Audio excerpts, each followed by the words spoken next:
Welcome to my YouTube channel. అందరికీ నమస్తే. దిగొచ్చిన gold rates, Rakhi పండుగ రోజు గుడ్ న్యూస్, లేట్ వద్దు షాపింగ్ చేయండి అనే విషయాలు ఇప్పుడు తెలుసుకుందాం. ఎంత దిగిందో, ఎంత తక్కువ ఉందో బంగారం అనే రేటు ఇప్పుడు మనం తెలుసుకుందాం. అంతకంటే ముందుగా మన ఛానల్ లైక్ చేయండి, విషయాన్ని మధ్యమందికి మీ ఫ్యామిలీ షేర్ చేయండి.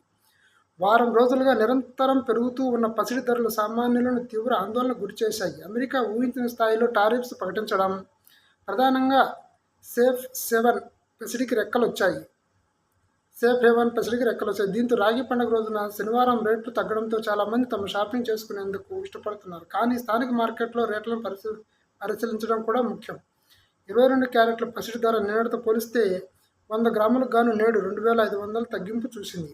దీంతో దేశంలోని ప్రధాన నగరాల్లో నేడు తగ్గిన రిటైల్ రేట్ బంగారు రేట్లు గమనిస్తే గ్రాముకు చెన్నైలో 9,445 రూపాయలు ఉంది. బొంబాయిలో 9,445 రూపాయలు, ఢిల్లీలో 9,460 రూపాయలు. ఇలా చూసుకుంటూ పోతే అయోధ్యలో 9,460 రూపాయలు, నోయిడాలో 9,460 రూపాయలు.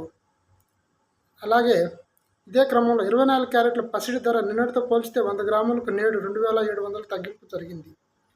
ఇదే క్రమంలో 2 తెలుగు రాష్ట్రాల్లో ప్రధాన నగరాలైన హైదరాబాద్, కరీంనగర్, వరంగల్, విజయవాడ, నెల్లూరు, తిరుపతి, కాకినాడలో నేడు 22 క్యారెట్ల బంగారం తులం 94,450 రూపాయల వద్ద కొనసాగుతుండగా 24 క్యారెట్ల గోల్డ్ రేట్ విక్రయం ధర తులానికి 1,03,040 రూపాయలుగా విక్రయాలు జరుగుతున్నాయి. ఇదే క్రమంలో వెండి ధర కేజీకి 2 తెలుగు రాష్ట్రాల్లో 1,27,000 వద్ద ఉంది.